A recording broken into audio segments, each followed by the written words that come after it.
बिस्मिल्लाहिर्रहमानिर्रहीम अल्हम्दुलिल्लाहिल्लज़ी जअलना मिनल मुतमस्सिकीन बिविलायति मिनल मुमिनीन।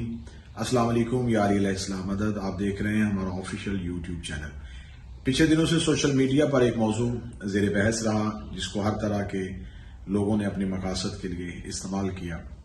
वो एक वाक़या था मस्जिद नबवी में कुछ सियासी अफराद को कुछ मुख्तलिफ सियासी नज़रियात के हामिल अफराद की तरफ से उन पर आवाज़ें कसना और नारेबाजी। इसके मुतालिक हर मकतबा फ़िक्र और हर तबका के लोगों ने अपने अपने अंदाज में अपनी अपनी आवाज़ उठाई और अपने अपने ख्यालात का इजहार किया। लेकिन अक्सरियत में जो बात तयशुदा थी वो ये थी कि मुख्तलिफ सियासी और नज़रियाती सोचों से बालातर होके ये देखना चाहिए था कि ये जगह और ये वक्त इस काम के लिए मुनासिब है या नहीं है। और हर अहले इस्लाम और तमाम नबी से मोहब्बत रखने वालों का दिल इस अंदाज से तकलीफ में मुब्तला जरूर हुआ कि ये वाक़या किसी चौक चौराहे में नहीं बल्कि मस्जिद नबवी सल्लल्लाहु अलैहि वसल्लम के अहाता में हुआ और मस्जिद नबवी में ही ऐसे मौका पर हुआ जब मुसलमान लैलतुल कद्र में खुदा के यहाँ मग़फ़िरत की दुआएं कर रहे थे।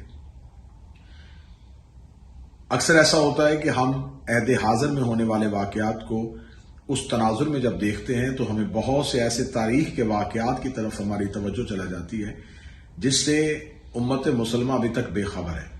हमें इस वाक़े को भी इस अंदाज से देखना चाहिए कि क्या ये वाक़या पहली दफ़ा हुआ, क्या इससे पहले भी कभी तारीख हमें ऐसे वाक़े की तरफ इशारा करती है।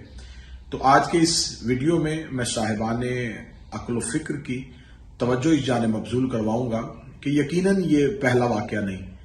इससे पहले रिसालत माब सल्लल्लाहु अलैहि वसल्लम का इसी मदीना और इसी मस्जिद नबवी में रिसालत माब सल्लल्लाहु अलैहि वसल्लम का वो हुजरा जो आज भी मस्जिद नबवी के अंदर है, रिसालत माब का घर जो था उसकी दीवार और मस्जिद नबवी की दीवार एक थी। हुजरत रसूल में आखिरी अयाम थे और रिसालत माब सल्लल्लाहु अलैहि वसल्लम असहाब से कागज और कलम का मुतालबा कर रहे थे। और अहदीस की किताबें कहती हैं कि इसी असना में जब रिसालत माब ने कहा कि मुझे कागज और कलम दो ताकि मैं तुम्हें लिख दूं ताकि तुम मेरे बाद गुमराह ना हो जाओ, तो उसमें एक शोर बर्पा हुआ। कुछ लोग कागज और कलम देना चाह रहे थे और कुछ हस्बुना किताबुल्लाह कह रहे थे कि हमें बाद रसूल हदायत के लिए कुरान काफी है। ये शोर रिसालत माब के हुजरा में हो रहा था, रसूल पाक की मौजूदगी में हो रहा था।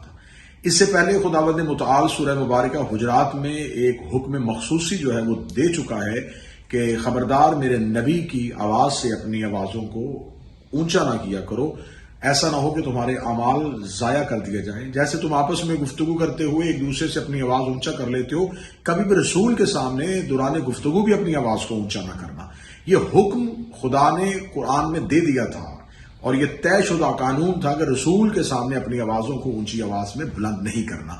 और यकीनन ये आयत का शान नजूल देखना पड़ेगा कि ये आयत क्यों आई थी, खुदा को इस आयत को भेजने के लिए क्यों जरूरत पेश आई और किन लोगों के लिए ये आयत आई गई।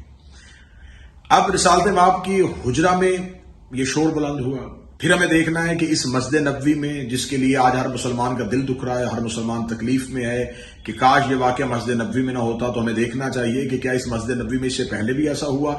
रसूल पाक के हुजरे में शोर बुलंद होता है। रसूल पाक के जाने के बाद इसी मस्जिद नबवी में जब बैत ली जाती है तो उस बैत के लिए एक ग्रोह बैत का इनकार करता है और मुसलमानों के दो ग्रोहों में आपस में मुसलमानों की हाकमियत और खिलाफत के लिए दस्तो गिरेबान होते हैं। तो फिर वही मस्जिद नबवी और वही मदीना तो रसूल है। फिर तारीख कहती है कि मुसलमान ने फिर सबक न सीखा, यही मस्जिद नबवी है, यही मदीना तो रसूल है, यही रसूल का दरवाजा है। और इसी दरवाजे पे मुसलमानों का यह हजूम मौला अमीरुल मोमिनीन से बैत का मुतालबा करता है और दरवाजे पे शोर बुलंद होता है और अंदर से जनाब सैयदा की आवाज आती है और दरवाजे की हुर्मत के बारे में जनाब सैयदा बताती हैं कि वो दरवाजा है जहां पर रिसालत माब ताजीम के लिए रुकते थे, जहां पर मलकल मौत इजाजत तलब करता था। लेकिन उस दरवाजे पे फिर एक मुसलमानों का हजूम है और नाराबाजी की जा रही है।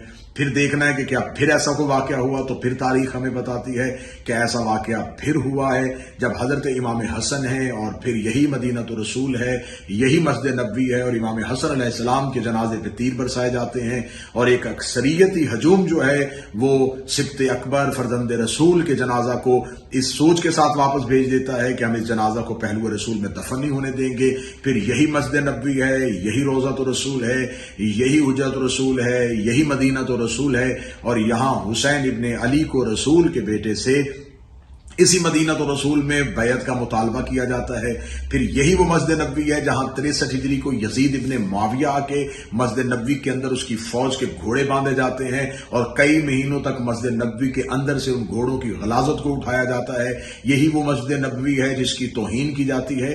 تو ایسے واقعات ہمیں تاریخ میں بہت دفعہ ملے ہیں، لیکن ان واقعات سے مسلمان اپنی آنکھیں اس لیے بند کر دیتا ہے کہ یہاں اپنی ذاتی پسند اور ناپسند کا خیال کیا جاتا ہے۔